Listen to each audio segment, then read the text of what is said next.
인사드리겠습니다. 안녕하세요. 네. 1월 2일이죠. 노량진 임용 수험가에서 제가 처음 수업한다고 하네요. 너무 빨리 시작한 거야. 개강을.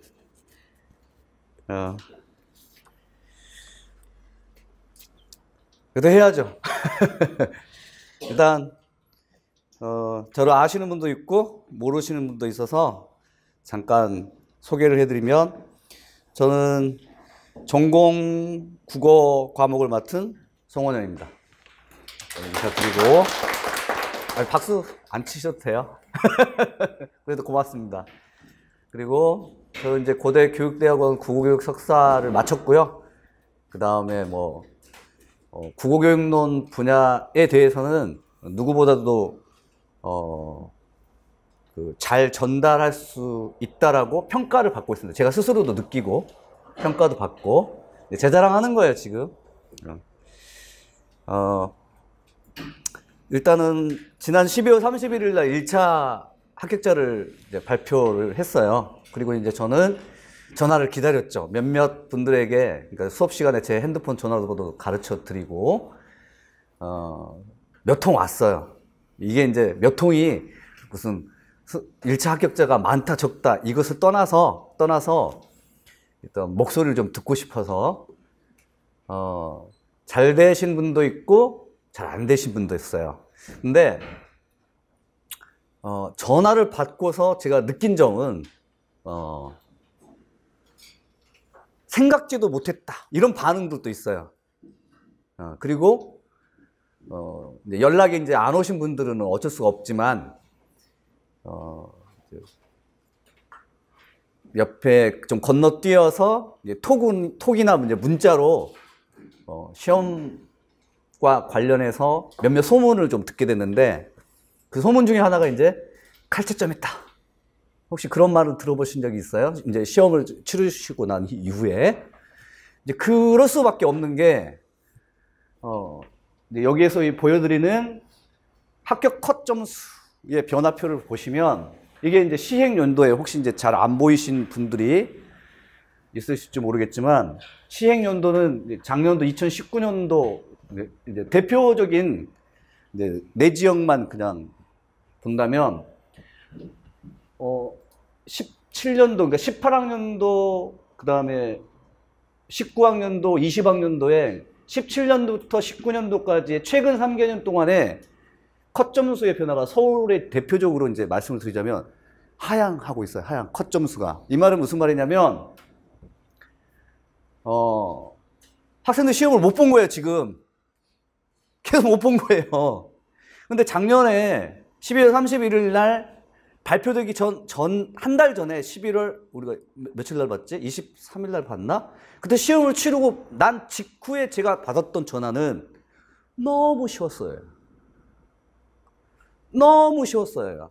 그래서 저는, 점수가 이렇게 확 올라뜨리라. 그 점수가 이제 재작년, 서울 지역에 83.67, 또 경기 지역에 82.33, 경남 지역에 70, 또는 69.67, 81.66, 또 84.67, 요때 굉장히 점수 인플레가 심했던 이제 3년 전의 점수대를 기록할 것이라는 생각이 들었어요. 그리고 나서 오후 3시경에, 11월 23일 날인가 그 오후 3시경에 교육과정평가원에서 올라온 문제를 이렇게 받아봤어요. 문제 너무 쉬워. 진짜 제가 보기에도. 그 다음에 익숙한 작품도 또 많이 나오고. 문제는 답안 작성이 쉬울까? 이런 생각은 들었었어요.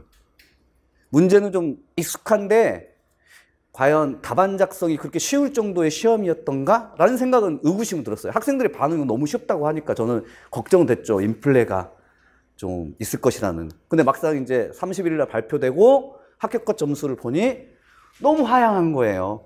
그렇지, 이거 어떻게 설명하지? 이거 어떻게 받아들여야지? 이런 이제 생각을 하면서. 왜냐하면 최근 3개년 혹은 4개년, 이건 이제 대표적으로 2013학년도 이후죠. 그러니까 14학년도 이후에 서답형 체제로 시험 문제가 바뀌면서 한 7년 정도가 됐죠. 14학년도부터 이제 20학년도까지 7년 정도에서 기점이 됐던 해가 17학년도하고 18학년도 이 두 개를 좀 기점으로 해보자면 그 전년도에 17학년도 이전의 전년도는 시험들이 사실 학생들이 첫 해만 빼놓고선 다 어려웠다고 해요.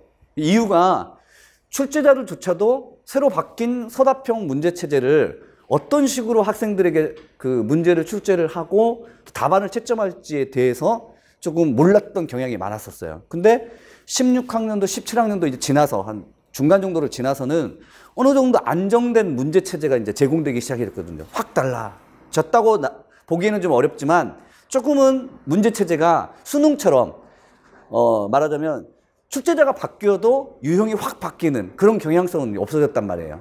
없어졌는데 다만 그렇게 없어진 상태에서 최근 3개년 그러니까 뭐 20학년도, 18학년, 20학년도, 19학년도, 17학년도 요 최근 한 3개년, 4개년 동안의 변화를 보면 이제 어느 정도 안정된 문제 체제를 가지고 있는데 그 안정된 문제 체제가 뭐냐면 일단 수능형이 많이 나와요. 수능형. 이때 이제 수능형이라고 하는 것은 전부 다 조건이 주어진 거야. 그래서 작년에 11월 20일 경에 23일 날 경에 그 지필고사를 보고 난 이후에 이제 학생들이 저한테 말하기를 어쩌라고 이런 반응. 그러니까 무슨 말이냐면 답안을 쓰긴 써야 돼. 근데 그 답에 들어가야 할 키워드는 모두 다 보기에 다 있는 거야. 어쩌라고. 어떻게 내가 답안 작성하라고 다 있는데 보기에 답이 다 있는데 그럼 나한테 지금 무엇을 서술하려고 하는 것인지 모르겠다. 이런 반응들. 저도 작년도 시험 문제를 보면서 다 주어졌는데 진짜 어쩌라고. 학생들이 어떻게 답안을 작성해야 할지 좀 궁금하다. 그렇게 해서 최초로 일단 제 조교부터 시작해가지고 이제 표본을 들어가죠. 삼수생, 그러니까 N수생, 그 다음에 초수 같은 재수생, 초수생. 저는 이제 원래는 답안을 복귀할 때는 조교한테만 부탁했었어요. 근데 작년에는 7분한테 답안을 다 받았어. 7분한테 부탁드려가지고 답안 복귀해달라고 부탁을 해서 받고 나서 그 당시에 한 달 전이죠. 한 달 전 당시에 답안들을 좀 비교했어요. 차이가 별로 안 나? 그래서 너무 쉬웠다. 왜냐하면 N수생이나 초수 같은 재수생이나 초수생들의 답안들은 분명히 뚜껑 열어놓고 보면 차이가 있어야 될 텐데 차이가 별로 안 나네? 그래서 점수 인플레가 있을 것이라는 생각이 들었어. 너무 쉬웠구나. 근데 12월 이제 이틀 전에 31일 날 발표하고 나서 오늘 OT 들어가기 전에 다시 한번 답안을 봤어요. 7개 답안을. 왜냐면 그 중에서 2명은 1차 합격을 했거든. 그래서 그 2명의 1차 합격한 학생들의 답안을 비교했는데 많이 나요. 많이 나요. 처음에는 몰랐는데 어떤 점에서 많이 날까? 논리적 사고를 보이지 못했어. 무슨 말이냐면 키워드는 있어. 근데 그 키워드가 어쩌라고 하는 반응처럼 이미 다 보기에 있어요. 조건에. 근데 그 키워드를 가지고서 나는 이런 논리적 사고를 해요 라고 하는 식의 답안으로 구성하지 못하고 그냥 키워드만 남발하고 있는 답안들이 5명. 근데 나머지 2명의 답안은 키워드를 가지고도 상당히 논리적 사고를 문장을 만들어 냈더라고요. 복기를 한 것이라서 저는 사후에 자신의 답안을 복기를 한 것이라서 그래도 시험장에서 이렇게 썼으리라는 생각은 안 들어요.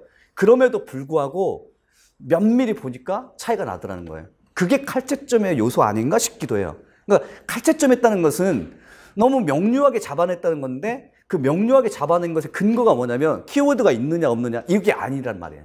그러니까 키워드는 이미 수능형 이 체제에서는 보기 조건에서 다 주어져 있기 때문에 오히려 주어진 키워드를 가지고서 논리적 사고를 보여주는 답안을 좀 작성해야 하는데 그런 차이가 명백하게 일단 드러나는 몇 문제가 있었어요.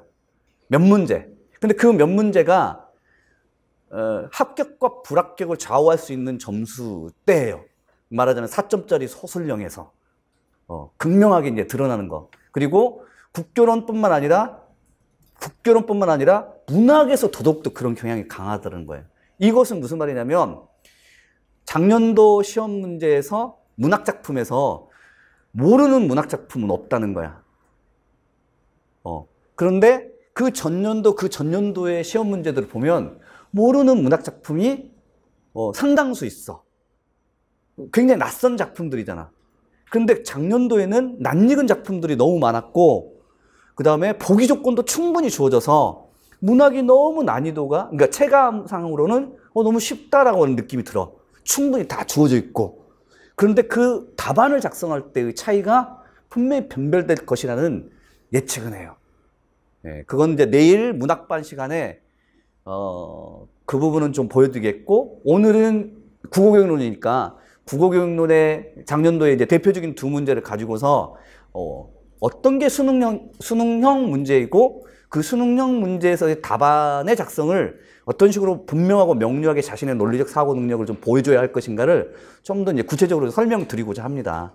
그래서 좀 그 앞에 뭐 제가 좀 도입 부분이 길긴 하지만 이 길게 지금 설명한 그 말하자면 작년도 시험 문제의 그 문제의 스타일이나 유형이나 난이도는 체감 난이도는 굉장히 익숙한 문제들이고 쉬웠다라고 생각됐지만 실상 뚜껑 열어놓고 점수 차이를 보면 너무 그 전전년도보다도 점수가 좀 낮게 나와서 여러분들이 좀 공부의 방향 설정들을 다르게 좀 설정해야 하지 않을까라는 생각이 좀 들어요.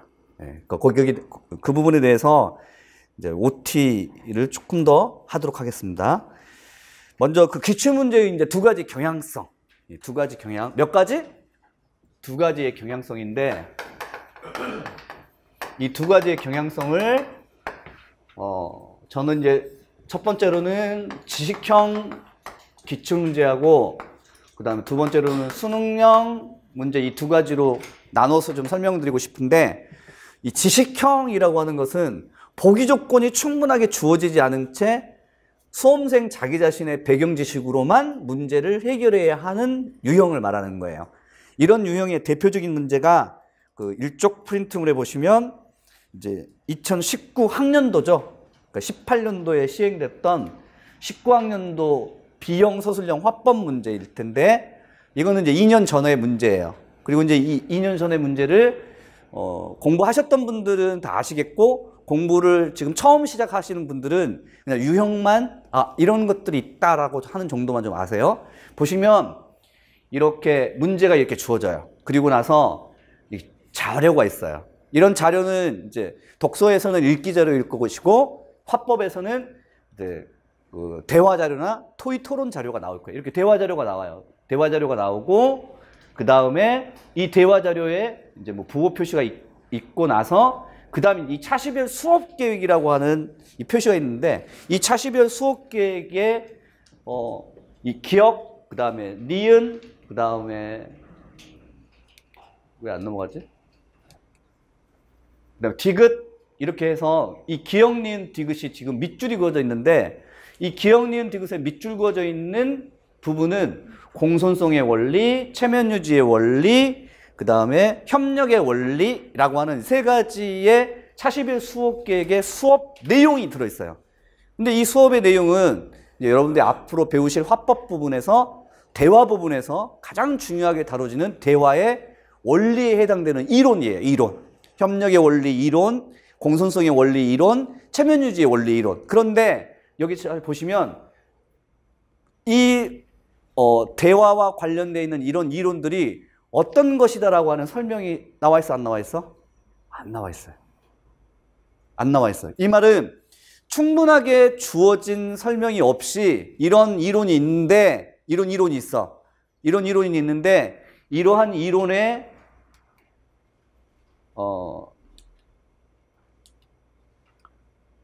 바탕을 두고 말하자면 기억을 활용하여, 니은을 활용하여, 이런 이론을 활용하여 보기 자료에 주어진 문제점, 디귿을 활용하여 보기 자료에 주어진 의미를 추론해서 서술하라. 이런 식이야. 이 말은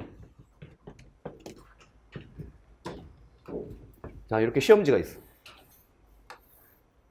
문제가 있어. 문제가 있어요. 근데 문제를 이루고 있는 것들이 모두 다 국어교육론의 이론들이야. 그럼 이게 여러분이야. 그림 못 그립니다. 그리고 여기에 여러분의 이제 두뇌가 있어요. 이렇게. 그러면 이 이론은 여러분의 머릿속에 있는 것이어야 돼. 무슨 말인지 아시겠죠? 수험생 자기 자신의 공부를 했던 배경 지식을, 이론을 어디에? 이 문제에서 요구되었던 이렇게 자료가 있어요. 그럼 자료에 자기 자신의 이론을 무엇해야 돼? 적용을 해서 문제를 풀어야 돼. 왜냐하면 이 이론은 주어진 것이 아니야. 대화의 원리라고 하는 이 이론은 주어진 것이 아니라 여러분의 머릿속에 있는 이론적인 지식을 작품에 적용해야 돼. 이런 게 지식형.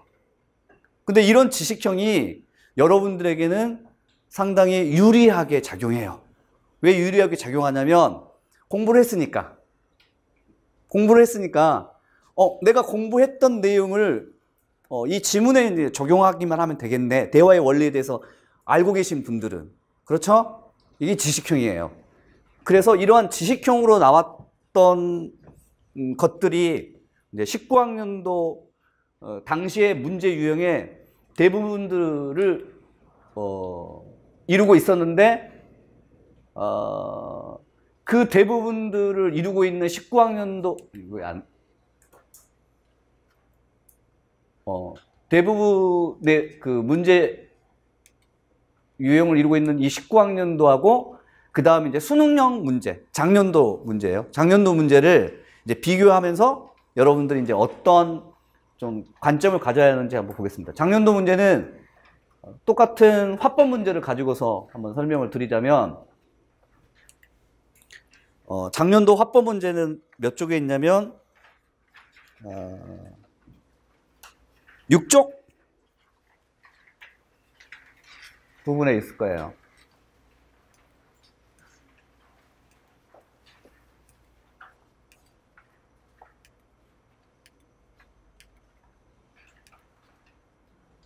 자, 6쪽 문제 보시면 이렇게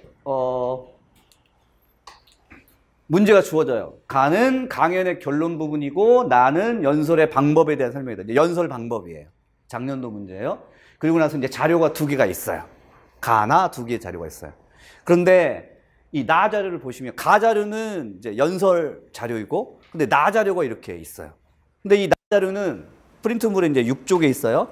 그 프린트물에 6쪽에 있는 나 자료를 읽어보면 여기는 강연 자료가 아니에요. 그러니까 연설 자료가 아니에요. 연설 자료가 아니라 이론을 지금 설명하고 있는 부분이에요. 이론. 근데 어떤 이론이냐면 연설 방법에 대한 이론이에요. 가령 연설에서 청중이 듣고 이해하기 좋은 효과적인 연설을 위해서는 아이디어가 한 방향에서 다른 방향으로 이동해야 한다는 첫 문장. 그 다음 2번째 문장에 근데 급작스럽게 논의가 바뀌면 무리가 생길 수 있으므로 청자로 하여금 내용의 논리적 구조를 쉽게 이해하도록 하기 위해서는 이런 방법들을, 연설 방법이니까 연설 방법들을 쓰는 것이 효과적이다. 이렇게 하면서 내용 연결 표현이라고 하는 개념어를 이렇게 주어져요. 근데 그 전년도 19학년도 문제하고 이 20학년도 작년도 문제하고 차이점은 그 전년도 19학년도 문제는 대화의 원리만 그냥 주어져.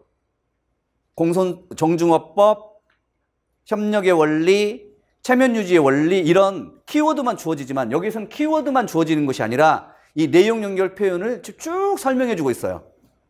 좀 느낌이 와요? 어떤 느낌이 오나요? 내용 연결 표현이 무엇이다라고 하는 것을 이렇게 쭉 설명을 해주면 수험생인 여러분들 입장에서는 내용 연결 표현은 원래 이론적으로 알고 계신 분이라 할지라도 왜 불필요해? 나의 배경 지식이. 문제에서 나오고 있는 여기에 설명글이 있는데 이 설명글이 보기로 이렇게 나온다면 이 보기만 여러분들이 잘 보시고 이 보기에서 설명되고 있는 내용을 이 문제의 자료에 이제 적용만 하면 돼.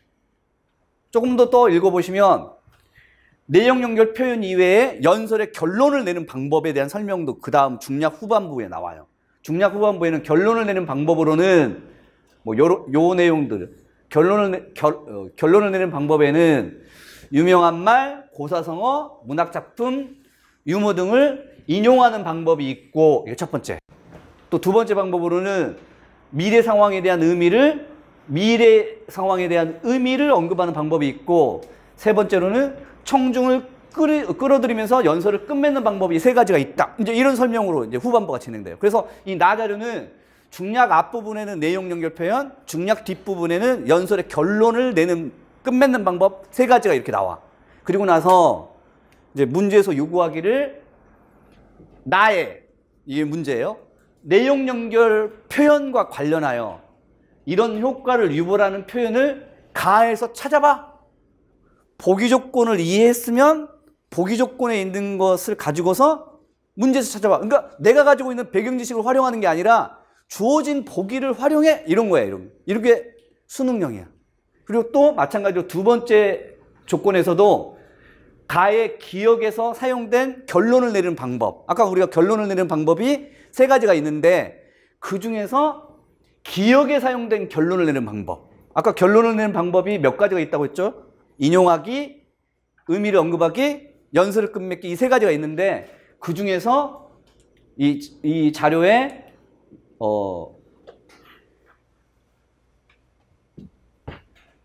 부호 표시가 되는 여러분 청춘 중에 청춘, 위대한 청춘 이런 청춘이 되라 라고 하는 이 뒷부분의 내용이 결론을 맺는 세 가지 방법 중에 어느 것에 해당되는지를 한번 설명해 봐. 이런 식이야. 이거는 나 자료에서 너무 많이 주어져 있잖아. 맞죠? 그래요, 안 그래요? 그러면 결론을 냅시다. 어떤 결론을 내느냐? 지식형은 여러분들이 가지고 있는 배경 지식, 그러니까 국어경론 시간에 이론 수업을 충분하게 지금 학습한 후에 아무런 보기 조건 없이 그냥 자료를 적용하기만 하면 돼. 그런데 이렇게 수능형은 주어진 보기, 거기서 이론을 이해하고 그 바탕 위에서 주어진 자료를 적용하시면 돼. 이해했어요? 그러니 작년도에 만약에 내가 국어경론을 한 번도 들어본 적이 없어. 수업을 들어본 적이 없어. 그런데도 시험을 한번 봤어. 초수생이야. 초수생이야. 근데 내 입장에서 보자면, 초수생 입장에서 보자면 다 주어져 있잖아. 다 주어져 있으니 이거 그냥 가지고 가서 자료에서 적용만 하면 되겠네. 이게 수능형이 누구라도 다 볼 수 있는 시험이라는 점이에요. 그러니까 어렵지가 않아. 초수든 N수든. 근데 N수의 입장에서 보자면은 억울해. 왜 억울하죠? 내가 1년간 송원영한테 바친 돈이 얼마고 국어경론 이것을 위해서 개론서를 몇 권을 받고 스터디하고 기출문제 몇 번을 보고 근데 겨우 이런 문제를 풀려고. 왜냐면 다 주어져 있으니까. 근데 작년도에 나왔던 문제가 다 이런 것이에요. 그래서 수험 학생들이 말하기를 해볼 만했다. 일단 초수생들. 그 다음 대부분의 또 반응이 그거 어쩌라고. 다 주어져 있는데. 말하자면 키워드는 다 있어. 그럼 이 키워드를 가지고서 그 다음 자료에 적용만 하면 돼. 근데 이런 적용 능력들이 많이 요구됐던 게 작년도예요. 근데 작년도에 이제 12월 31일 날 시험을 치르고 난 이후에 뚜껑을 열었어. 점수가 어땠어? 지식형보다도 더 많은 점수가 나와야 돼. 너무 쉬우니까. 다 주어져 있으니까. 근데 아니잖아. 아니잖아. 그러니까 문제가 수능용으로 나올수록 누구든지 접근하기 쉽고 주어져 있으니까 주어진 보기 조건만 잘 이해하면 자료에 적용하기만 하면 되는데 왜 어째서 점수는 그 전에 지식형보다도 훨씬 더 점수가 안 나왔지? 그래서 여러분들한테 제가 처음에 말씀드렸던 것처럼 지식형 문제가 훨씬 더 여러분들에게는 점수를 잘 얻는 시험이야. 점수를 잘 얻는 시험이야. 대화의 원리의 정중어법, 공손성의 원리, 체면유지의 원리를 아는 학생은 그냥 알기만 하면 풀어져. 근데 이런 수능형은 주어져 있으니까 안다고 해서 문제가 풀어지는 게 아니야. 어떻게 하면 돼? 이거는 알고 모르고의 문제가 아니라 답안 서술 능력에 있을 것 같아요. 제가 보기엔. 어떻게 서술을 했는가? 그 차이가 너무 변별적으로 클 수밖에 없다. 다 주어져 있으니까. 느낌 오세요? 느낌? 그런데 제가 여기에서 한 가지 더 드릴 말씀은 작년도에만 수능령이 너무 많이 나왔어. 또 익숙한 문학 같은 경우에 익숙한 작품들이 작년도에만 많이 나왔지 그 전에 그 전해에는 익숙한 작품들이 많이 문학에서 나오지 않았어요. 낯선 작품 나오거나 논란이 있는 문제가 나오거나 그런 경우가 많았어요. 기입형인데도 쉬운 게 아니야. 서로 답들이 논란이 있어. 그래서 작년도에만 비추어가지고 올해의 공부의 방향만을 설정할 수는 없어요. 없어서 지식형이든 수능형이든 모두 다 이런 유형들이 모두 다 나올 것을 감안을 하고 준비는 해야 돼.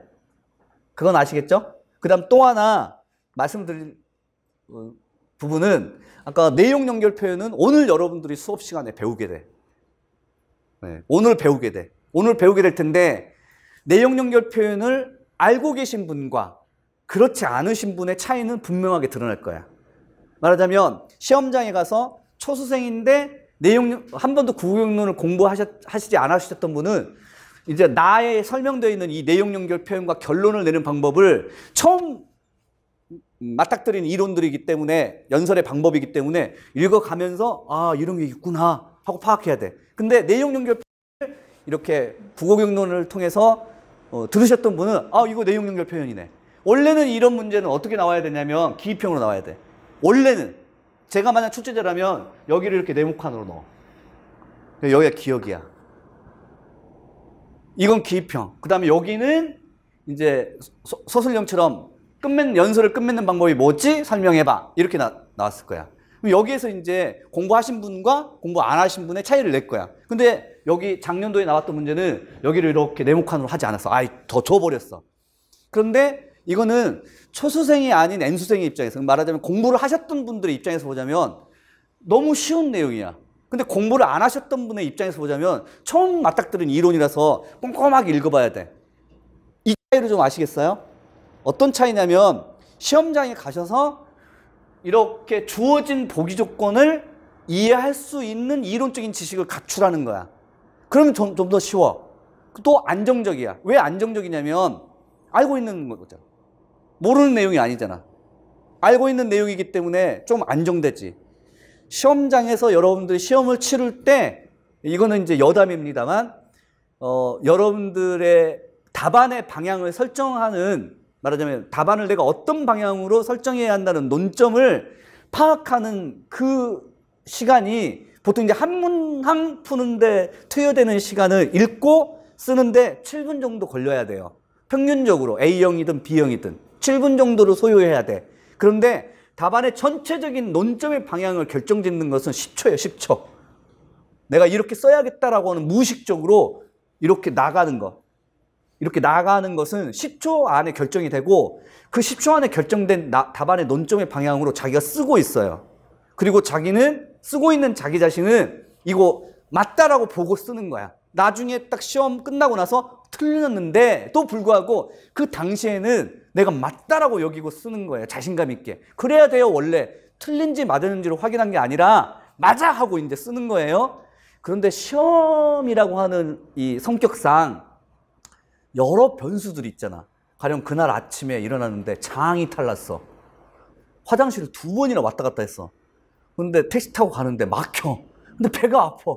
지금 내가 시험을 걱정할 게 아니라 배가 아픈 것을 걱정해야 돼. 이런 변수가 있잖아. 그래서 그런 변수 때문에라도 시험장 가가지고 이것을 읽어낼 때 과연 잘 읽어낼 수 있을까? 처음 보는 낯선 이론인데 만약에 내가 이건 처음 보는 낯선 이론이 아니라면 훨씬 더 심리적인 안정감이 든단 말은 그 말이에요. 시험이라고 하는 것은 여러 변수가 있는데 그 여러 변수 가운데서 불확정적이고 불확실한 변수를 없애버려야만 돼. 그래서 아는 것이 나오면 반가운 거고 물론 나중에 다 틀려. 낯익은 작품이 나오고 내가 공부했던 내용이라도 점수가 안 나올 수도 있단 말이야. 그럼에도 불구하고 시험장에서는 낯익은 거야. 공부했던 거야. 라고 하면 그래도 안정되잖아. 예, 그런 안정감이 들 정도로 이론적 지식을 탄탄하게 갖추라는 거지. 그러니까 수능형이든 지식형이든 여러분들의 무엇이 필요하다는 거야? 배경 지식은 필요하다는 거야. 말하자면 여러분들의 배경 지식을 그대로 가지고 와서 자료를 적용하든 이 보기에 있는 내용을 읽어가든 여러분들의 지식들이 확실한 지식으로 있을 때 조금 더 시험장에서는 안정되게 답안을 쓸 수 있는 심리적인 마인드를 갖출 수 있게 만든다는 거. 그러니까 많이 알아야 돼. 일단은. 여기까지는 이해하셨죠? 이해했어요? 그 다음 이제 두 번째로 설명드려야 할 부분은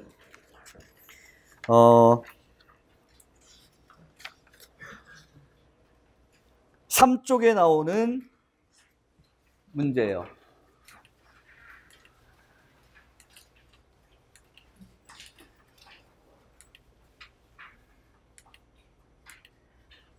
작년도 시험을 치르고 나서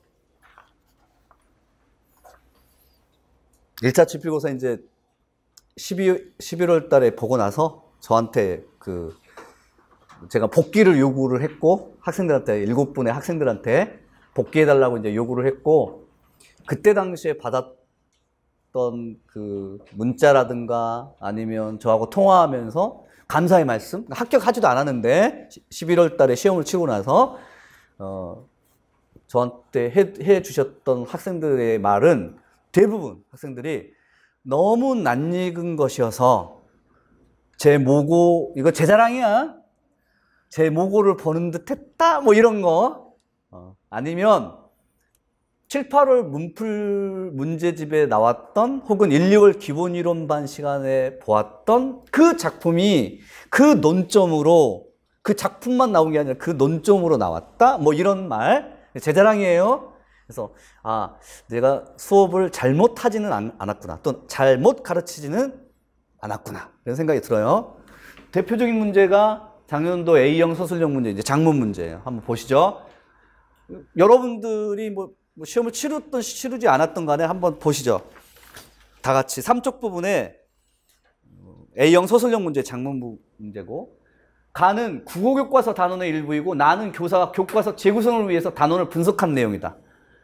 그래서 국어교과서 재구성 방안을 작성 방법에 따라 수술하시오. 교과서 단원 구성 문제예요. 이거는 제가 작년에 출제 가능성이 높다라고 제가 점쳤던 물론 여러분들이 거기서 또 동의를 했던 교과서 단원 구성 방식이라고 하는 것은 말하자면 교사를 위한 시험에서 정말 필요로 하는 테마예요.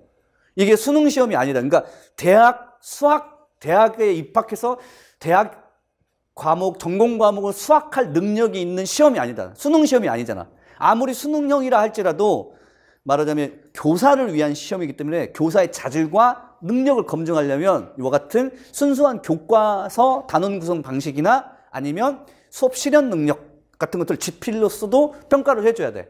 그래서 이런 것들을 제가 예상을 했었죠. 그리고 이제 이렇게 가의 학습 목표가 나와요. 독자에 대한 분석을 바탕으로 적절한 내용을 선정해서 설명하는 글을 쓸 수 있다. 그리고 이제 학습 활동이 나오는데 그 학습 활동이 뭐 목적, 주제, 그다음에 예상 독자, 그다음에 예상 독자의 분석 항목의 요구, 태도, 그다음에 브레인스토밍 전략, 생성한 내용을 바탕으로 한 내용 조직 전략, 그다음에 설명하는 글쓰기. 교과서 활동들이에요. 이게 활동들인데 이런 교과서 학습 활동들이 대체적으로 쓰기에는 있어요. 근데 익숙하게 이제 여러분들이 익숙한 것은 어떤 게 익숙하냐면 작문을 과정 중심으로 활동을 구안하게 되면 이런 식으로 구안하죠. 과정 중심으로 과정, 쓰기의 과정이니까. 그래서 처음에 예상 독자나 주제나 목적이나 독자를 분석하는 거. 그 다음에 내용 생성을 각가지 전략들을 소개하는 거. 그 다음에 이러한 내용 생성 전략으로 조직하고 설명하는 글쓰기를 이제 활동을 이렇게 구안했죠. 아이고 죄송합니다. 그리고 여기도 수능형처럼 나지문이 있어요. 나지문이 있는데 그 나지문에 보면 어떤 내용이 나오냐면 독자 분석하는 항목에 제시된 독자 분석 항목 외에 2가지를 추가할 필요가 있다는 이건 이제 문제 풀기 위한 단서가 이렇게 주어져요. 그 다음 나지문에 또한 2번에는 여기가 과정 중심 접근법에 근거해서 단원을 잘 구성했다고 생각하지만 그러나 학습활동 4의 경우에는 학생들이 활동을 수행하는 데 필요한 구체적인 안내가 필요하고 책임이양의 원리에 따라서 내용 조직 전략에 대해서 설명을 해야 한다. 이제 이런 설명이 나와요. 이제 이 보기글을 읽어갈 지식들이 없는 경우. 그 지식이 뭐냐면 요거예요, 요거. 이게 뭐냐면 활동을 수행하는 데 필요한 구체적인 안내가 필요하고 이것을 책임이양의 원리에 따라서 그 다음에 설명하고 시범을 보이는 내용 조직 수업을 해야 한다. 이런 이제 이 설명글을 읽으실 줄 아시는 분과 그렇지 않으신 분의 차이점. 이건 이미 여러분들이 수업 시간에 배웠던 내용들이에요. 어떤 거냐면 여기에서 이렇게 책임이양의 원리에 따른 설명하고 시범 보이는 방식으로 수업을 진행하는 그 교수학습 모형은 무슨 법? 무슨 법이라고 해? 직접교수법 혹은 현시적 교수법. 그래서 실제로 작성 방법에 문제에서 요구하고 있던 두 번째 조건에서 기억에서 교사가 상정하고 있는 교수학습 모형을 써라 라고 했어요. 그래서 직접교수법을 쓰신 분, 현시적 교수법을 쓰신 분은 맞았겠죠? 근데 왜 제가 이런 말씀을 드리냐면 아무리 수능형이라 할지라도 보기에 나오는 이 조건에 나오는 지식을 알고 계신 분과 그렇지 않으신 분의 답안의 차이점은 분명히 드러날 것이다. 요구하고요. 그 다음 또 하나는 이번에는 이제 직접교수법이라고 하는 그런 내용 말고 여기에서 지금 첫 번째 조건에서 나의 예상 독자 분석의 활동 이에 독자 분석표가 있는데 그 독자 분석표는 이거야. 요구, 태도. 이 분석표의 항목이. 근데 이 두 개의 독자 분석 항목의 요구, 그 다음에 태도 이외에 분석 항목 두 가지의 분석 요소, 추가해야 할 분석 항목과 가깝게 해당하는 분석 요소 한 가지씩을 쓰고 소술하라. 이 말은 무슨 말이냐면 예상 독자 분석에 대해서 알고 있느냐를 지금 묻고 있는 거예요. 이것도 마찬가지로 이 문제를 풀기 위한 예상 독자 분석이라고 하는 것이 도대체 무엇을 의미하는지를 알고 계신 분들과 그렇지 않으신 분의 차이점들을 아마 느낄 수 있을 것 같아요. 예상 독자의 요구란 내 글에서 기대하는 바고 예상 독자의 태도란 주제에 대한 갖는 입장. 근데 더 필요한 항목들이 있단 말이에요. 여기 이렇게 두 가지를 쓰라는 거야. 그 중에서 이제 한 가지씩 쓰고 소술하라고 하는 내용이었죠. 그래서 만약에 이제 이런 문제를 해결하기 위해서는 이제 예상 독자의 이제 분석 같은 것들을 알아야 되겠죠. 그 다음에 또 하나는 작성 방법. 아까 두 번째에서 이제 설명드렸던 교사학습의 모형 이외에 내용을 조직하는 데 도움이 되는 전략 세 가지. 이것은 이제 내용 조직 전략이 되겠죠. 그러면 이제 이 문제를 풀기 위해서 필요한 지식들이 있을 거예요. 갖춰야 할 배경 지식들이 있을 거예요. 일단 과정 중심 작문의 내용들을 알고 있느냐? 그 대표적인 예가 첫 번째로는 예상 독자 분석에 대해서 알고 있느냐? 이거죠? 그 다음에 과정 중심으로 작문을 접근하면, 쓰기를 접근하면 예상 독자 분석 이외에 다음 단계가 내용 생성 전략이 있어요. 근데 내용 생성 전략은 이 문제에서 묻지는 않았고 이미 내용 생성 전략은 문제에서 보시면 여기서 뭐였죠? 어떤 전략을 사용하라고 했죠?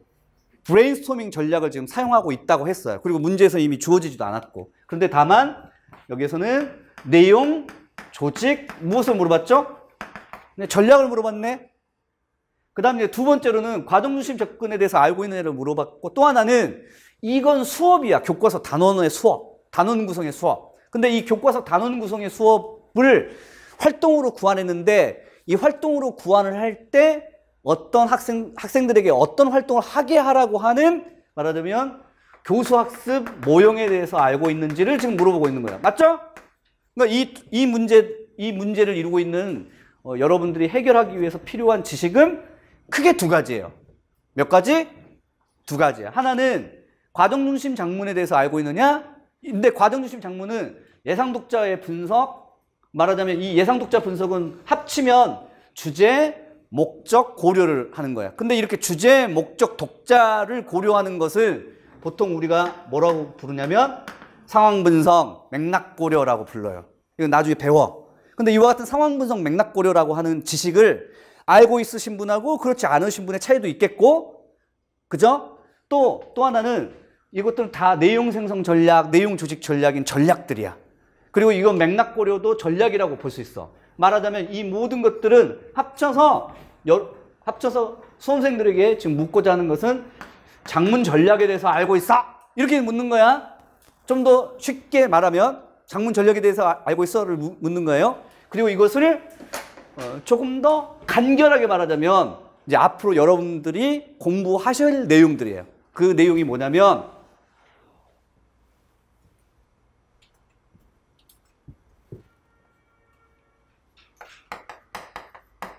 교과 내용 학이에요. 교과 내용. 무슨 말이냐면 국어교육론이라고 부르는 이 과목은 여러분들이 지금 OT로 듣고 있는 이 국어교육론이라는 과목은 크게 두 가지의 내용으로 구성되어 있어요. 하나는 화법, 독서, 작문이라고 하는 언어 사용 영역이나 언어 기능 영역으로 구성되어 있어요. 언어 사용 영역, 언어 기능 영역. 그리고 이 언어 기능 영역의 학문들은 모두 다 전략들이에요. 말하기 전략, 듣기 전략, 쓰기 전략, 읽기 전략들이에요. 그러한 교과 내용의 지식을 다루는 학문이에요. 국어교육론은. 알겠죠?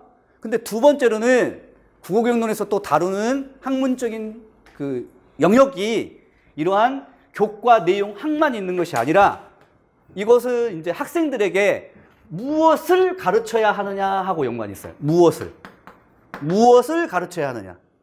그런데 국어교육론은 무엇을 가르쳐야 하느냐도 있지만 어떻게 가르치느냐라고 하는 것도 다뤄요. 그것을 교과 내용이라고 하지 않고 교사학습 모형하고 연관이 있어요. 교과 내용이라고 하지 않고 교과 교육학이라고 불러요. 교과 교육학. 그리고 이 교과 교육학은 다시 크게 두 가지로 나눠요. 어떻게 가르치느냐는 크게 두 가지로 나눠요. 몇 가지? 두 가지로 나눠서 하나는 진짜 어떻게 가르쳐야 되니까 뭐 하죠? 그래서 교수학습의 모형, 교수학습의 방법, 지도 방법, 지도 모형, 교수법에 대해서 배워요. 근데 저 작문 문제가 그와 같은 교수학습 모형을 묻고 있어요. 책임이양의 원리에 따라서 이러한 전략을, 무엇을 어떻게 가르칠 것이냐 할 때. 그죠? 또 하나는 교과 교육학은 어떻게 가르쳐야 한다의 교수학습 모형이나 방법이나 지도 방법, 지도법 같은, 교수법 같은 것들도 알아야 하지만 두 번째로는 내가 그렇게 무엇을 어떻게 가르쳤어요. 교수학습까지 끝냈어. 근데 이 끝낸 것을 잘 가르쳤는지를 사후 혹은 과정 중에, 수업의 과정 중에 점검을 좀 받아야 돼. 내가 가르친 것을 학생들이 잘 알고 있을까? 그 점검받은 것을 보고 뭐라고 하냐면 뭐하죠? 평가. 그래서 이 교수학습과 평가를 합쳐서 국어교육론을 이루는 교과 교육학이라고 해요. 이해하셨죠? 그런데 작년도의 기출문제는 무엇을 가르칠 것이냐에 작문 전략이 내용 조직 전략을 물어봤었고, 그 다음 어떻게 가르칠 것이냐에 교수학습 모형을 물어봤었죠. 작년도에는. 근데 그 전년도에, 또 그 전년도에 2019학년도, 2018학년도에는 작문 평가, 예를 들면 주요 특질 평가라든가 직접평가, 간접평가 같은 평가 문제를 물어봤었고, 그 또 전년도에는 작문 워크숍이라는 교수학습 모형으로 문제 출제된 바가 있어요. 이 말은 무슨 말이냐면 여러분들이 국어교육론에서 배워야 할 내용들은 크게 두 가지밖에 없어. 하나는 뭐지? 말하기, 듣기, 읽기, 쓰기에 무엇? 전략들이 있어. 근데 이 전략은 학생들도 알고 있어야 되고, 왜냐하면 잘 말해야 되고, 잘 들어야 되고, 잘 써야 되고, 잘 읽어야 하려면 이 작문 전략은 누가 알아야 할 거야? 학생들이 알고서 수행해야 할 절차적 지식에 해당되고, 이것은 교사도 알아야 돼. 그런데 교사 시험은 수능 시험이 아니기 때문에 수능 시험에서는 이걸 물어봐. 수능 시험에서는 이걸 물어보는데, 예를 들면 수능에 쓰기 문제가 있잖아. 수능 쓰기 문제, 수능에 듣기 말하기 문제가 있죠. 화법 문제. 다 이거 물어봐요. 다 이거 물어봐. 그죠? 그리고 앞에서 우리가 봤던 2020학년도의 연설의 방법 같은 경우에는 다 이런 거예요. 연설의 방법, 전략, 절차적 지식 문제니까. 근데 그러한 앞에서 봤었던 연설의 방법 문제는 고3 수험생들도 알 수 있거나 풀 수 있는 것들 정도야. 근데 이 임용시험은 교사를 위한 시험이기 때문에 요것만 묻기보다는 무엇을 가르치느냐, 학생들이 알아야 할 것들의 교과 내용의 지식만 물어볼 게 아니라 무엇도 물어봐야 돼? 어떻게 가르칠 것이냐에 대한 지식도 물어봐야 돼. 그리고 이제 이 어떻게 가르칠 것이냐의 교과 교육은 이제 뭐 국어교육론 영역에서 비중이 이게 한 70% 정도다라고 하면 한 30% 정도로 차지해요. 그리고 합쳐서 이 100%가 지필고사에 나와. 그러니까 지필고사의 배분 비중이 이래. 배분 비중이. 그리고 2차 수업 실현이라고 하는 게 있잖아. 그 2차 수업 실현 때는 뒤집어져서 배점 비중이 교수학습이나 평가가 70%. 그 다음에 무엇을 가르쳐야 하는 내용을 이 안에 집어넣는 것은 30%야. 1차 지필고사 할 때는 7대3의 비중으로 나오고 2차 때는 뒤집어서 나오고. 그렇지만 그럼에도 불구하고 국어교육론 분야의 문제들은 다 이런 형태를 이루고 있어요. 알겠죠? 만약에 내가 국어교육론을 10문제 푼다라고 하면 7문제 정도는 전략 문제야. 근데 나머지 3문제 정도는 교수학습, 지도방법, 교수법, 평가방법 이런 걸 물어보죠. 이해하셨어요? 여기까지 이해하셨어? 그래서 작년도 지식형 문제인데 이 지식형 문제하고 이제 연관을 해서 여러분들이 국어교육론에서 알아야 할 지식이라고 하는 것은 하나는 전략과 관련된 지식, 하나는 교수학습 및 평가와 관련된 지식. 이 두 가지 지식들을 다 다루기 때문에 상당히 어려운 거예요. 많고. 그리고 또 하나는 교수학습 쪽을 다루게 되면 교육학 내용들이 이제 들어와요. 아까 이제 이 문제의 정답이 됐던 직접교수법 혹은 현실적 교수법이 사실은 국어교육론에서 다뤄졌던 교수학습 모형이 아니라 일반 교육학의 교수학습 모형이에요. 그래서 교육학에서 다뤄지는 내용들도 가끔씩 여기서 다뤄지게 돼요. 물론 이제 제가 교육학 선생님들보다는 이 분야에 대해서는 좀 덜 지식들이 있긴 하지만 그럼에도 불구하고 교육학 선생님 못지않게 잘 가르칠 수 있어요. 이 교수학습 쪽은. 자, 아무튼 그렇게 해서 이제 결론을 내겠습니다.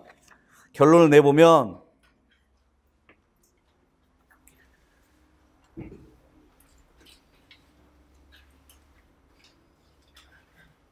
이제 결론은 어디에 있냐면 OT 자료에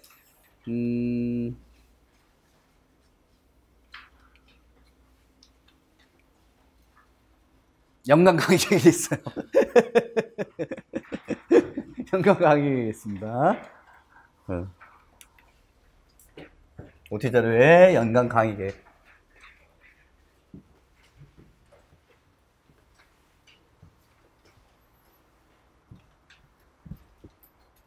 좀 도움이 되시나요, OT가?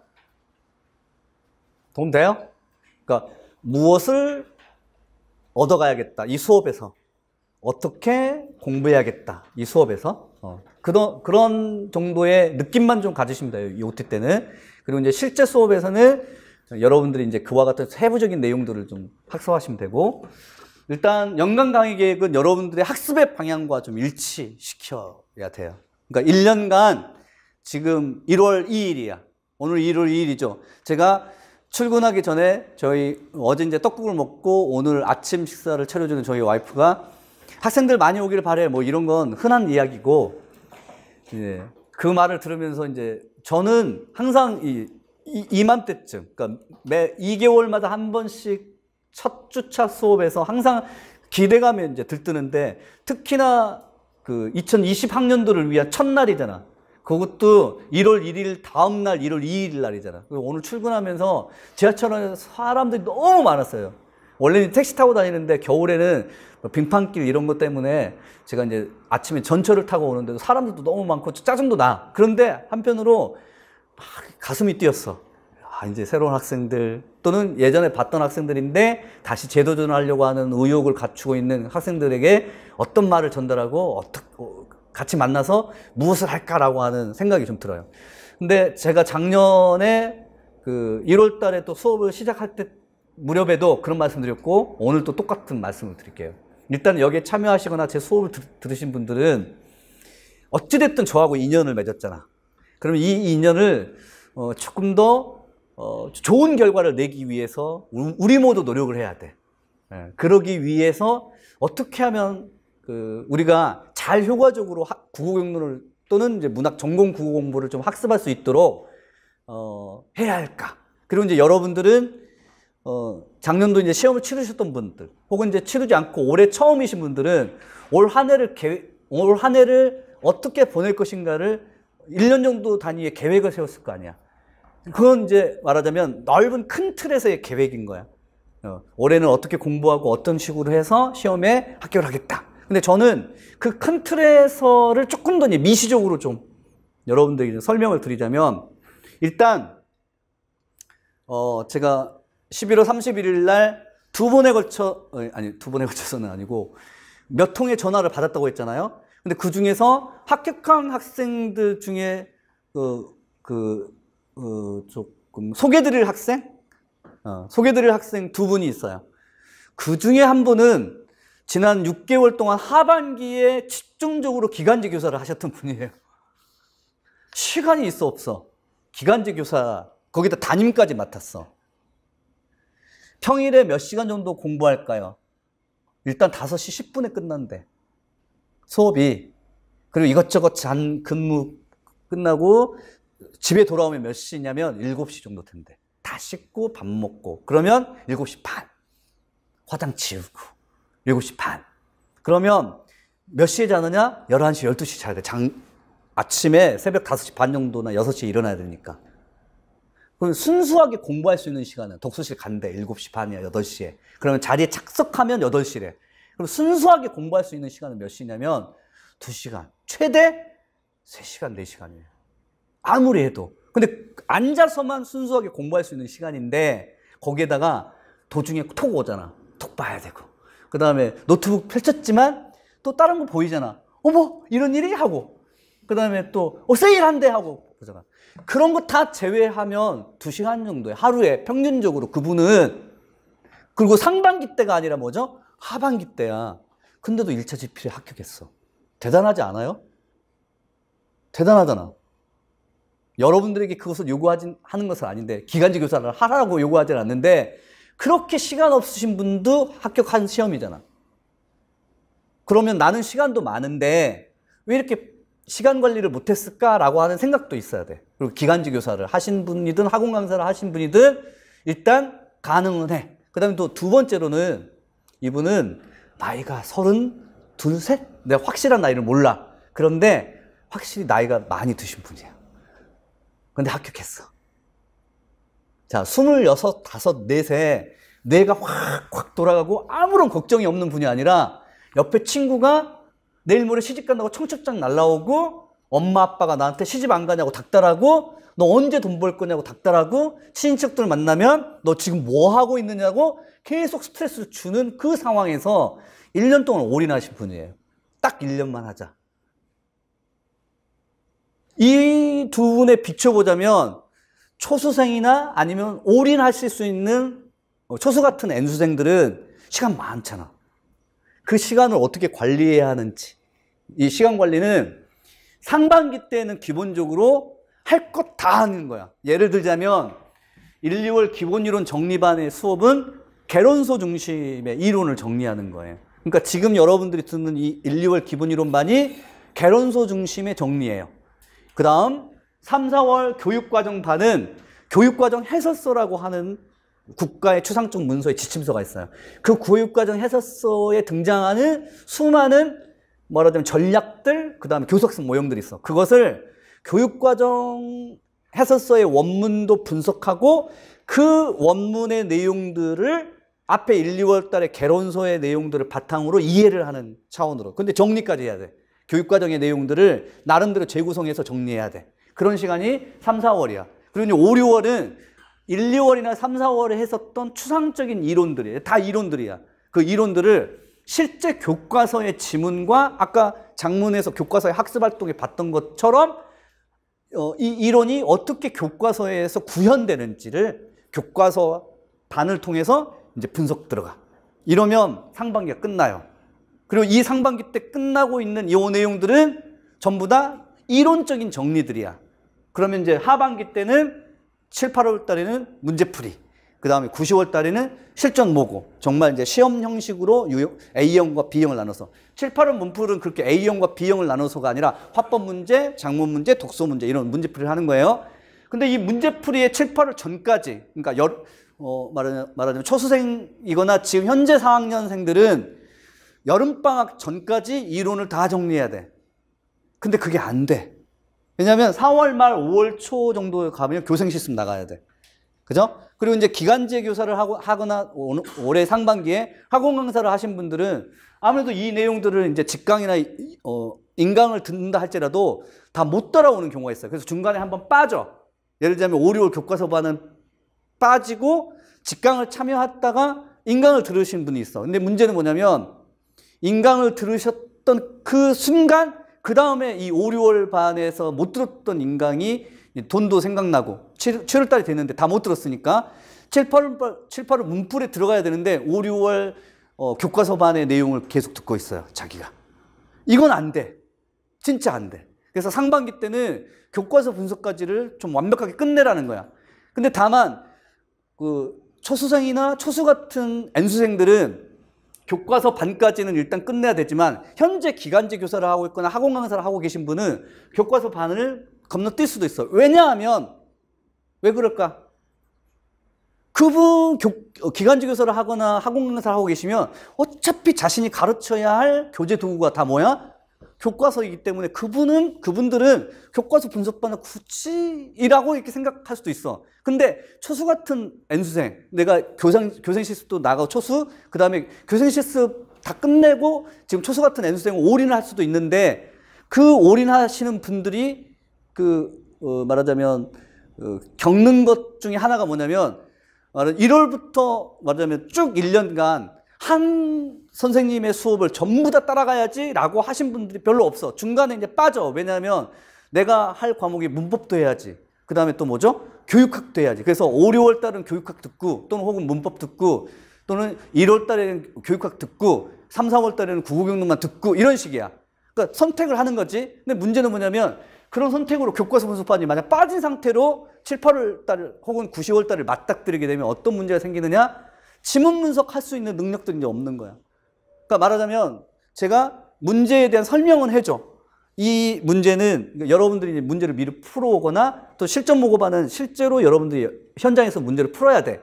그리고 나서 이제 저의 해설 강의를 들을 때 이제 지문 분석이 없으신 분들은 이 지문은 이제 처음 보는 지문이고 낯선 지문이고 한 번도 이렇게 적용하는 모습을 해본 적이 없어. 그러니까 이론적으로만 알고 계셔서 해설 강의를 듣게 되면 해설 강의를 들을 수 있어. 왜냐하면 내가 이론만 설명하니까. 근데 문제는 정작에 여러분들이 볼 시험은 지식형으로만 구성되어 있지 않잖아. 말하자면 정중어법에 대해서 설명하시오. 이런 문제가 아니잖아. 예전에 20여 년 전에는 그런 식의 임용 문제가 나왔었어요. 정중어법에 대해서 소설하시오. 근데 그런 문제가 아니잖아. 정중어법에 대해서 소설하시오가 아니라 정중어법을 활용하여 이 자료에 나타난 태수의 말하기의 문제점을 설명해 봐잖아. 자료에 적용해야 되잖아.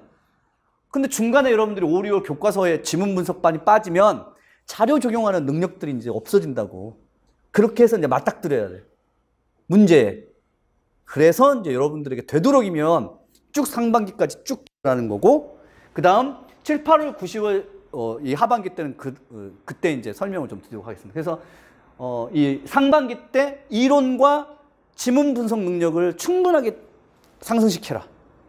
상승시키고, 그 다음에 기출 분석은 두 가지로 구성되어 있어요. 제 수업은. 일단 수업 중에도 기출 문제를 다룰 거예요. 아까 2020학년도, 19학년도 처음에는 몰라 도대체 이 기출 문제가 무엇을 말하고자 하는지.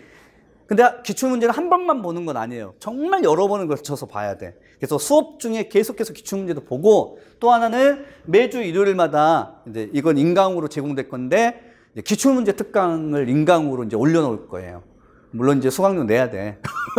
그렇긴 하지만 수업 중에 다뤄주는 기출 문제는 이 수업의 이 이론적 지식을 설명하는데 가장 적합한 전형적인 문제를 선택하는 거고, 일요일 날 하는 기출 문제는 그 중에 빠진 문제들 있잖아.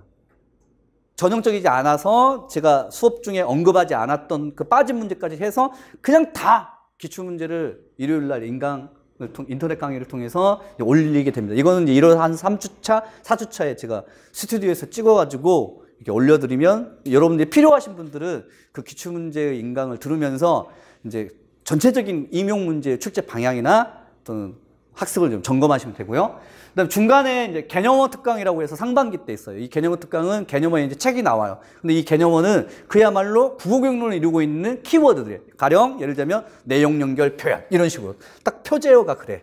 그러면 그 내용 연결 표현의 표제어만 보고서 아, 내용 연결 표현이라 이거군. 또는 직접 교수법 이렇게 표제어가 나와. 그러면 그 부분을 찾아서 그 사전식으로 정리되되 다만 테마식, 화법, 독서, 장문의 테마로 용어를 좀 배치를 해요. 표제어를 기억니은 리을 같은 그와 같은 순서로는 하지 않고 말하자면 이론 사전이에요. 이론 사전. 그래서 국어경론 이 개념어 특강을 한 3월 중순에 이렇게 이것도 마찬가지로 인터넷 강의를 통해서 올려드리면 혹시 이제 상반기 때 이론을 정리해야 되잖아. 근데 이론 정리할 때 내가 이 개념을 들어본 적은 있는데 확실하게 정립이 안 되면 개념어 특강을 통해서 보충적으로 그것을 하시고, 그 다음에 특강을 듣지는 않더라도 책이 정말 좋아요. 개념어 특강 책이. 심혈을 기울여서 3년간, 원래는 2017년도에 제가 이 개념어 교재를 만들어 놨어요. 지금도 아마 갖고 계신 분들이 있더라고요.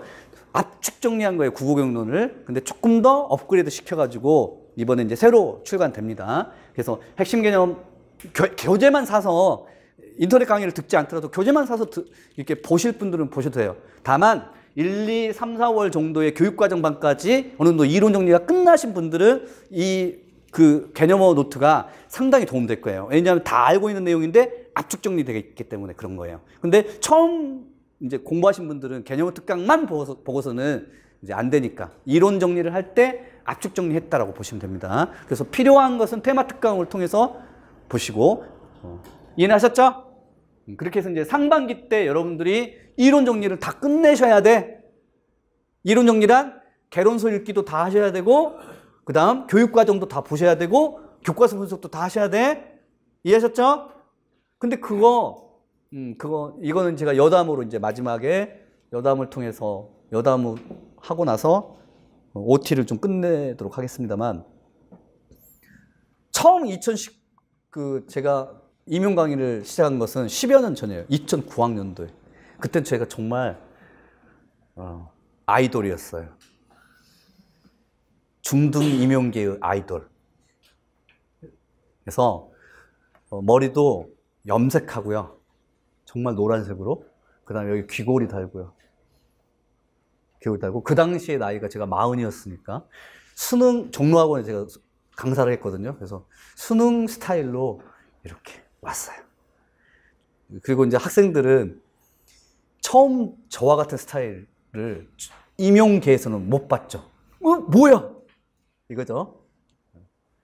근데 그때의 그 이미지가 아니라 그때 했던 강의 이후의 후기 혹은 이제 학생들이 말하자면 불만 섞인 목소리 중에 하나가 뭐였냐면 N수생이었어요. N수생이었는데 그분은 저한테 쉬는 시간에 저한테 직접 와가지고 그런 말씀을 했어요. 저희가 스터디를 했대. 네, 저는 이제 완전 초짜 강사고 그분은 한 3, 4년 정도 N수생이어서 오히려 제가 가르칠 내용들을 많이 알고 계신 분이에요. 그래서 겁이 났어요. 선생님 할 말 있어요. 겁이 났는데. 네, 말씀하세요. 혹시 내가 잘못 가르쳤나 하고. 너무해요. 네? 뭐가요? 자기들이 1년 전에 스터디를 할 때 6개월 동안에 걸쳐서 화법독서 장문의 개론서를 정리를 했대요. 정리를 했어. 근데 이번에 이제 아이돌 같은 중동이명계 강사가 있다고 하니까 와서 누군지 한번 보자고 왔는데 2달 만에 6개월 동안에 했던 것을 정리해 준다고 하니 너무하다는 거야. 그건 제 칭찬인데, 제 자랑이고, 이게 무슨 말씀이냐면 1, 2월 기본이론 정리반에서 다루는 개론서가 한 10권 정도 돼요. 예. 근데 이 개론서의 내용이 이 교재에 압축 정리가 돼 있어요. 근데 만약에 그 10권을 스터디를 한다고 가정을 내렸을 때에는 6개월이 걸려요. 거기에다가 그 6개월 동안 정리만 한 거예요. 내 머릿속에 정리된 게 아닌 상태야. 근데 저는 1, 2월 달에 정리해드린 것도 있지만 직접적으로 여러분들에게 주어주잖아. 그래서 시간을 압축할 수 있어.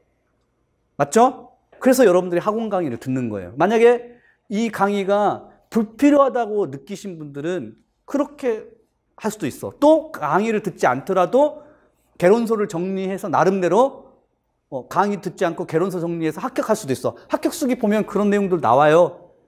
개론서만 보고 스터디해가지고 기출문제만 보고 합격했다고. 그러실 수 있어. 근데 문제는 예외적이야, 그분. 특수해. 그것을 일반적인 우리들에게 적용하지 마. 적용하지 마. 단적인 예로 객관식 마지막 해 2013학년도에 초수생 연대 국문과 학생이야. 그 여학생은 제가 지금도 생각나는 게 왜 생각나냐면 열심히 해서 제가 말렸어. 너무 열심히 하는 거야. 그런 경우가 있나요? 강사가 학생이 너무 열심히 해가지고 말리는 경우? 왜 그러냐면 연대 국문과는 교사 자격증이 몇 명 주어져. 몇 명 주어져도 자기처럼 교사가 되려고, 공립교사가 되려고 공부하는 학생이 지금까지 없었어. 선배들이 없어. 그런 선배가. 자기가 최초야. 공립학교 지금 임용 공부해서 학원에 나와가지고 수강하는 게. 그래서 되도록이면 합격하고 싶대. 금년에. 초수생 4학년인데. 너무 열심히 해. 보지 말으라고 하는 개론서도 다 보고, 그 다음에 교과서도 너무 완벽하게 정리해서 그 완벽한 스타일로 뭔가를 하려고 하신 분도 있잖아요. 그래서 너무 강박관념이 심하다. 근데 나중에 이제 그때는 3차까지 있었어요. 2차 논술형, 3차 수업 실험이 면접이었는데 다행히 합격을 했지만 초수생들이 이제 이렇게 겪어내는 또는 이제 N수생들이 겪어내는 그런 경험들을 다 통합하더라도 이것들은 일반론적인 게 아니야. 정말 예외적인 경우야. 그분은 제 수업을 안 들었어도 그 연대 국문과 여학생은 합격할 수 있었어요. 수업을 안 들어도. 근데 그런 예외적인 경우를 제외하고는 개론서 10권을 직접적으로 여러분들 스터디 내에서 뭔가를 하고 기출문제를 보고 교육과정을 본다라고 하는 것은 1년 안에, 물론 1년 동안 이 과목만 한다면 그럴 수 있어. 근데 문법도 해야지. 문학도 해야지. 교육학도 해야지. 시간은 없고 할 건 많고. 그래서 돈 내고 지금 수업 듣는 거잖아. 이 돈 내는 것은 말하자면 시간을 전략하는 거예요. 그래서 되도록이면 1, 2월 기본이론반 수업에서는 돈 낸 만큼 보다는, 돈을 따지기보다는 개론서를 압축 정리하는 수업을 잘 들어야겠다. 이런 생각을 하시고요. 두 번째로는 이 1, 2월 기본이론반의 개론서 정리반이 왜 중요하냐면 교육과정반 때문이에요. 사실은 교육과정반이 중요해요. 3, 4월이. 근데 이 교육과정반을 이해하기 위해서는 앞에 1, 2월의 개론서의 내용을 알고 있어야 돼. 왜냐하면 3, 4월 교육과정반에서 다루는 교육과정 원문을 교육과정 평가원에서 다운로드 받아가지고 읽어보시면 2줄도 못 읽어. 읽을 수는, 음독은 할 수 있어. 음독은 할 수 있어. 한데 의미 있는 읽기가 안 돼. 낭독이 안 돼. 음독은 할 수 있는데 2문장 읽었는데 이해는 안 돼. 왜냐하면 배경지식이 없어서 그래. 그럼 이 배경지식은 어디서 가지고 와야 하느냐? 교육과정을 구성하고 있는 그 이론적인 내용은 다 개론서에 나와. 그 개론서의 내용들이 있기 때문에 1, 2월 기본이론반을 잘 정리해야만 교육과정반의 해설서의 내용을 이해할 수 있어. 근데 3, 4월 교육과정반은 이해뿐만 아니라 어떻게 해야 하냐면 재구성해야 돼. 교육과정을 재구성해야 돼. 그리고 교육과정이 여러분들이 뭐 알고는 계시겠지만 15년 교육과정이 있고 12교육과정이 있고 9, 그다음에 7교육과정이 있어요. 7차 교육과정 이후에 4번 정도의 수시 개정으로 됐는데 그 교육과정의 내용에서 다뤄지는 그 이론들이 전부 다 임용 출제의 범위야. 2015년이야. 2015년만이 아니야. 그래서 2007, 9, 12, 15의 이 4개의 교육과정을 이해하기 위한 그 기본적인 이론적인 발판인 1년 기본 이론반을 잘 들으셔야만 돼. 그래야만 3, 4월 교육과정이 쉬워져. 그리고 정리되지 않은 채 3, 4월 교육과정반을 듣게 되면 교육과정반에서 다시 개론서 내용을 정리도 해야 되고 교육과정에 재구성해야 되고 너무 벅차. 이해했어요? 잘 하셨죠? 그리고 이제 교과서반으로 가서 지문 분석을 하시면 됩니다. 따라서 이제 OT가 이제 좀 길어졌는데 결론을 내겠습니다.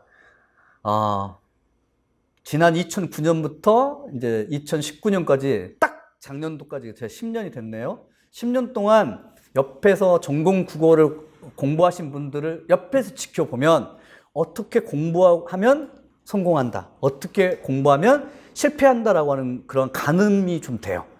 일단 제 느낌으로는. 근데 드릴 말씀은 첫째, 지적 능력이 탁월해야 돼. 무슨 말이냐? IQ 150 정도 돼야 돼. 근데 우리가 다 그런가? 안 그래. 여기 있는 저도 IQ 126 정말 평범해. 그래서 한 번 읽었던 지문을 또 읽어봐야 되고 또 읽어봐야 되고 몇 번에 걸쳐서 이해를 해야 돼. 우리 다 그렇잖아. 그런 상태라면 둘째, 성실해야 돼. 지적 능력이 탁월하지 않는다면 성실이라도 해야 돼. 근데 이 성실성은 습관에서부터 나와요. 아침 몇 시에 일어나고 저녁에 자고 쉬는 시간에 보고 그 다음에 전철 탈 때 버스 탈 때 뭔가를 듣고 읽고 하는 것들은 정말 습관이에요. 그 습관에서 성실함이 나와요. 그래서 1년의 첫 1월 2일 오늘 시작 시간에 여러분들이 전체적인 공부의 계획도 세우지만 마인드, 그 다음에 습관, 이것을 임용다운 공부 습관을 좀 기르시기 바라요. 즉 지적 능력이 탁월하지 않는다면 성실하기라도 하자. 알겠죠? 그리고 그 성실함이 제가 보기엔 합격을 좌우할 수 있어요. 무슨 말이냐면 스카이 출신이 임용 합격의 비율들이 높을 것 같지만 많이 보지도 않고 또 한다고 하더라도 스카이 출신이 아니더라도 합격한 비율도 상당해요. 거기에다가 공부를 많이 하신 N수생이건 초수생이건 이거는 공부를 많이 하신 N수생이 합격할 비율이 더 높고 처음 하신 분들이 비율이 낮을 것 같지만 실제로 그렇지 않아요. 연수원에 가시면 그래도 얼추 초수생들도 있고 또 초수 같은 재수생들도 있어요. 이 말은 본인이 마음먹기 하기에 따라 달랐다. 그리고 이 시험은 단 1년 만에 합격할 수도 있고 그렇지 않을 수도 있어요. 직업을 가지고 있으면서도 합격할 수도 있고 올인하면서도 떨어질 수도 있어요. 그러니 주어진 1년 동안은 일단 성실하게 열심히는 하자. 알겠죠? 그리고 운을 바라야 돼. 운. 말하자면 지적 능력, 성실함, 세 번째는 운. 이 세 가지가 작용해서 최종 합격까지 간다고 생각해요. 가령 예를 들면 그 운은 어떤 운이냐면 지역별 편차의 점수차를 보세요. 전남 지역에 올해 내가 냈다면 경기도 지역에서 떨어졌던 학생은 전남 지역에는 합격했을 컷 점수가 있을 거예요. 그게 운이에요. 그리고 그 운은 전생에 여러분들이 개미를 얼마나 많이 죽였느냐에 따라 달라져요. 개미 많이 죽였으면 도끼로 나무 많이 쳤으면 올해는 그러니까 이번 생에는 좀 반성해야 돼. 그거는 운은 내가 좌지우지 할 수 없는 거예요. 그리고 시험장 당일의 컨디션, 이것도 내가 좌지우지 할 수 없는 거예요. 갑자기 배탈이 났어. 이건 내가 어떻게 할 수 없는 거예요. 그래서 내가 어떻게 할 수 있는 것만 하자면 지적 능력도 내가 할 수 없는 거예요. 원래 지적 능력이란 누구로부터 받은 거야? 엄마 아빠를 탓해야 돼. 어머니 아버지로부터 물려받은 것이어서 그것은 내가 탓할 게 못 돼. 그러면 결국 나한테 남는 것은 성실함, 일관된 성실함. 그것 가지고서 승부를 내는 거예요. 그러니까 머리 좋은 지적 능력이 탁월한 학생이 1시간 동안 20페이지의 분량을 다 이해하고 암기했지만 나는 지적 능력이 탁월하지 못해서 10시간을 거쳐서 20페이지를 이해하고 암기했다면 시간이 나한테는 필요해. 근데 시간은 모든 사람들에게 다 절대적으로 동일해. 근데 그 시간을 아껴서 여러분들이 시간 관리를 잘 하신다면 분명히 1년 안에 좋은 소식이 있을 거예요. 아셨죠? 이왕 이제 여러분들이 선택한 이 수업에서 저와 같이 성실함만이 무기다. 우리는 그래서 성실하게 일관되게 수업을 또 진행하도록 하겠습니다. 아셨죠? 이상입니다. OT. 그리고 좀 쉬었다가 이제 수업을 좀 진행하도록 하겠습니다.